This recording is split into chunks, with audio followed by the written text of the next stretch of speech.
Ever walk into your living room and feel like your house is wearing someone else's clothes? Like it's still dressed for a version of you that doesn't exist anymore? That was Lisa. At 42, she'd outgrown the wild throw pillows, the shiny bar cart, the mirror that screamed girls' night. But her house didn't get the memo. And over time, that mismatch wasn't just about style. It started messing with her sleep, her mood, even her energy to get through the day. She thought she was just tired. But in Feng Shui, that's a red flag. Your home is supposed to match the life you're living now. Not the one you had at 25. Not the one Instagram wants you to copy. And definitely not the one that quietly drains your peace every time you walk in. In this video, we'll walk through real Feng Shui mistakes that show up when your space is frozen in a younger version of you, and how to shift them gently into something that supports your energy today. Yes, it's fixable. No, it's not about buying all new furniture. Most of these are about small shifts that feel like relief. If you've been craving a softer, calmer space that finally fits your 40s, this is for you. Feel free to hit like, subscribe, or drop a comment below. It helps more people find this kind of quiet wisdom, and honestly, we'd love to hear your story too. Let's start with Lisa and the mirror that held her past too tightly. Lisa didn't notice it at first. That giant round mirror above her console had been there since forever. Back in her 20s, it made the space feel bigger, louder, cooler.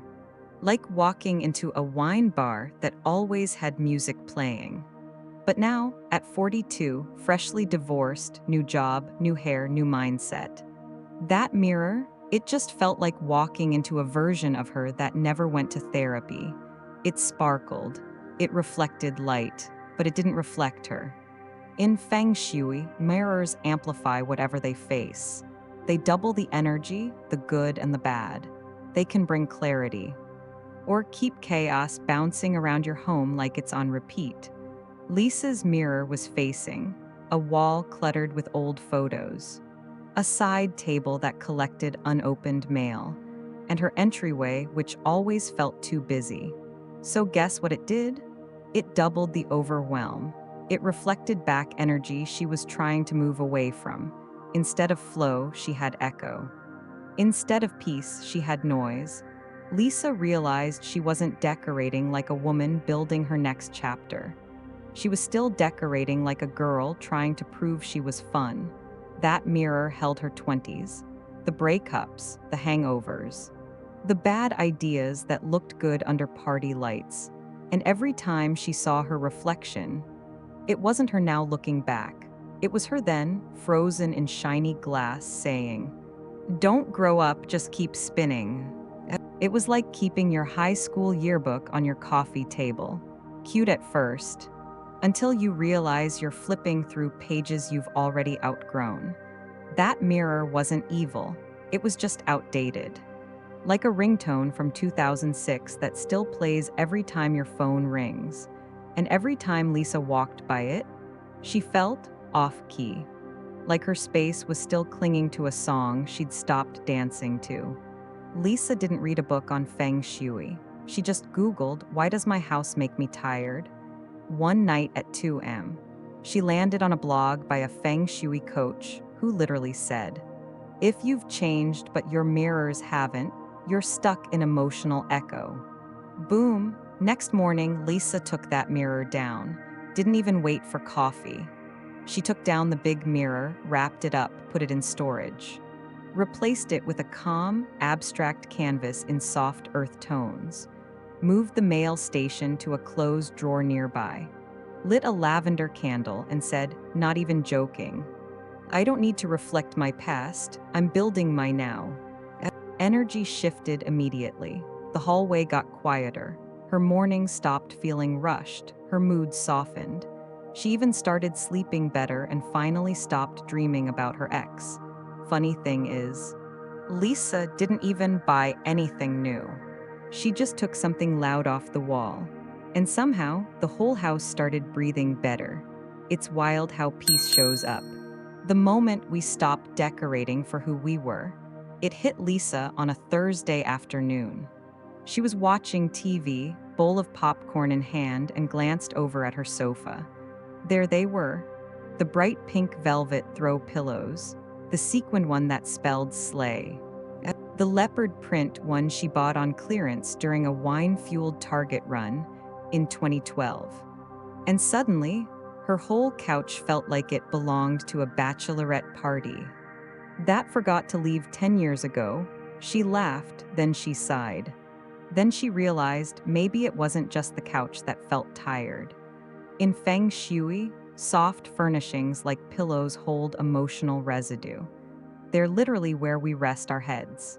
If they're loud, chaotic, or stuck in a past version of you, they pull your energy backward. Here's what Lisa's pillows were saying energetically. Be more fun, even if you're exhausted.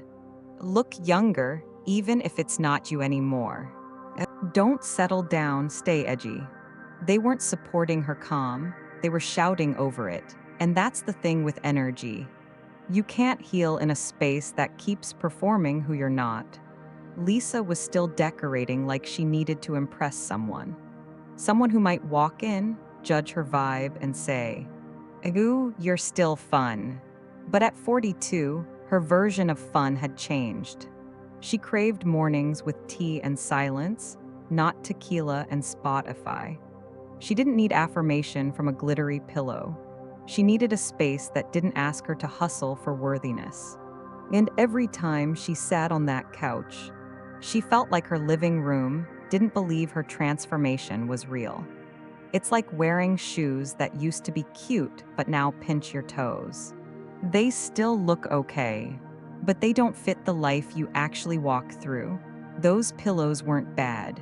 They were just expired, like a perfume you used to wear that now gives you a headache. Lisa talked to Erica again, and Erica said something that stuck. In Feng Shui, what you rest against is what you absorb. Lisa looked at that couch and realized she'd been absorbing noise, performing through her own furniture, and no wonder she felt drained. She donated the sequins, the velvet, and the leopard print, no guilt. Bought 2 simple linen pillow covers in warm taupe and rust. Added 1 hand-woven lumbar pillow she found from a local artisan. Washed the couch blanket, aired it out in sunlight. Sat down that night with a chamomile tea, and it just felt quiet. She didn't even realize she was exhaling deeper. Until her cat curled up and knocked out cold, right in the new flow. Turns out you don't have to throw out your whole life. Sometimes it's just the pillow whispering, YOLO, that needs to go. It was a regular Sunday. Lisa was dusting her gallery wall, that wall filled with quotes, black and white photos, and art prints she'd collected from Etsy, IKEA, and friends over the last 15 years. She stood back to admire it, but something about it felt crowded, not physically, energetically. It was as if the wall was having 5 different conversations, and none of them matched the woman she'd become. The quotes were from a hustle era. The photos were from relationships that had expired. And the art, let's just say, there's only so much grayscale a person can handle before it feels like rain clouds moved indoors. In Feng Shui, your walls are like emotional mirrors. What you put on them becomes what your space reflects back into you. Lisa's gallery wall had turned into an energy freezer. That print that said, "Do quit your daydream," from when she hated her job. The photo with her ex at a wine tasting? Yeah, that wasn't aging well. The abstract piece in gray and black swirls kind of looked like stress. No wonder every time she sat across from it, she felt tense and couldn't explain why. Lisa had been using that wall to say something about herself. But what it was saying didn't line up anymore. Back then it said, "Look, I'm interesting, I travel, I read quotes." And now, it just felt like background noise from a person trying too hard to be seen. She realized she didn't need the wall to prove anything. She just wanted it to feel soft, supportive. aligned with the quiet confidence she'd earned. It was like walking into a room where all your old Facebook posts were framed. Some cute, some cringe, some just too loud for the life you're living now. Lisa didn't hate it. She just felt like she'd grown. And her wall hadn't.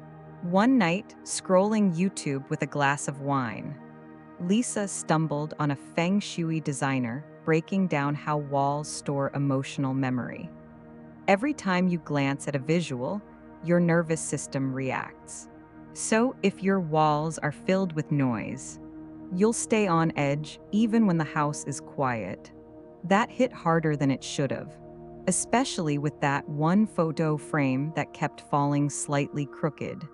She took everything down, one piece at a time, and sat with each one for 30 seconds. Kept only three: a soft landscape print, a candid of her and her dog, and a blank floating frame for future memories. Donated the rest, yes, even the quote about coffee being her soulmate. Repainted that section in a warm cream tone. Hung eucalyptus on one hook just because it made her smile. The wall didn't look busy anymore. It looked light. And every time she passed it now, she didn't feel a need to stop and overthink. She just walked through and felt, okay. Funny how letting go of one loud wall can make the rest of the house sound softer too. Lisa always loved her living room at night. Well, she thought she did. The floor lamp was sleek, the ceiling light was industrial chic, and the little spotlight under the shelf made her candles glow just right.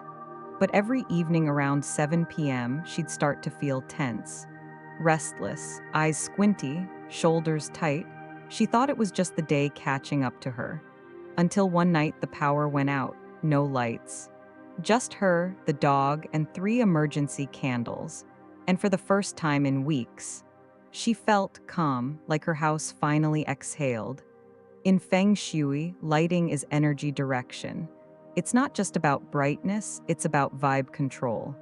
Lisa's lights were sending mixed signals: harsh white ceiling light, right arrow tension; one-sided floor lamp, right arrow uneven flow; spotlights, right arrow too focused, like a stage. Her home didn't feel like a sanctuary. It felt like a showroom, and she was always on. Even when she was trying to wind down, Lisa realized she had designed her lighting like she was prepping for guests, not for herself. She used to think the goal was ambience, but really she had created pressure. That spotlight near the entryway, it made her feel like she had to perform. The white light overhead made her feel cold in her own space. She wasn't trying to host anymore. She just wanted to rest. It's like walking into a dressing room with the wrong bulbs. You don't need better clothes. You just need lighting that doesn't make you question your life choices. Her house didn't need a design update. It needed a mood reset, because nobody wants their living room to feel like an office at 9 p.m. Erica had told her once, warm light tells your nervous system you're safe. Cool light tells it to get ready to solve a problem. Lisa looked around her home and thought, no wonder I'm always tired but wired. I've been lighting up like I'm about to deliver a TED Talk. Every single night. She swapped out ceiling bulbs for soft, warm white, moved the floor lamp to the corner and added a fabric shade, turned off the spotlights forever, added a small table lamp by the couch with a dimmer, put LED candles on a timer. Now her nights feel like cocoa and jazz, not caffeine and deadlines. She doesn't dread evenings anymore. She actually looks forward to turning the lights down. Funny thing about lighting. Turns out the best glow-up isn't overhead. It's the one that lets your nervous system breathe. Lisa didn't expect a meltdown. She was just looking for batteries. Pulled open the hallway cabinet, reached behind the basket labeled MISC, and something in her snapped: old phone cases, expired coupons, broken keychains, 3 coasters from an Airbnb in Arizona, 2015. The drawer wasn't full, but she was. She sat down on the hallway rug and whispered, Why am I still keeping things for a life I'm no longer living? In Feng Shui, clutter isn't always loud. Sometimes it hides in labeled bins, pretty baskets, clean shelves, but the energy still stuck. Lisa's storage bins were holding guilt, I might need this someday. Nostalgia, that was such a fun trip. Identity conflict, that's from my old job. Even though the bins were organized, they were still anchoring old energy in her current space. And that's like trying to run forward while wearing ankle weights. Lisa realized she wasn't storing things. She was postponing decisions, delaying release, avoiding the moment where she admitted, this chapter is over. And in doing so, she had unknowingly designed a home that kept whispering, you haven't really moved on yet. It was subtle, but it added up, and it explained why her home felt clean, but not clear. It's like carrying an empty purse that still feels heavy, not because of what's in it, but because of what it used to hold. Those bins weren't about storage, they were emotional landmines, disguised as just-in-case containers. Lisa wasn't ready to Marie Kondo the whole house. She just wanted to stop bumping into her own backlog. Erica told her, if you haven't touched it in a year, you're not storing it, you're avoiding it. And your nervous system knows the difference. Lisa didn't need a full declutter boot camp. She just needed permission to let go, one basket at a time. She took out every bin, didn't judge, just looked. Held each item for 5 seconds. Keep, toss, or donate. Anything tied to an old version of her? Out. Added cedar sachets to the cabinets for reset scent. Labeled each new bin by feeling, not just function, calm, useful joy. Now her storage isn't about what if. It's about what supports. And walking past that hallway cabinet, it finally feels weightless. Turns out the lightest feeling in your home doesn't come from decluttering everything, just from finally letting the old versions of you go live somewhere else. Sometimes growing up isn't about changing who we are. It's about letting our space catch up. Lisa didn't renovate, she didn't start over. She just stopped decorating for a version of herself that didn't exist anymore. And then what she got back was energy, peace, and a home that finally felt like hers. In the next video, we'll walk through simple Feng Shui shifts to rebuild from here. How to bring in calm light, supportive color, and objects that truly lift you in your 40s and beyond. No pressure, no trends, just energy that fits the life you're actually living. If this spoke to you, thank you for being here. Your space speaks. Wisdom listens.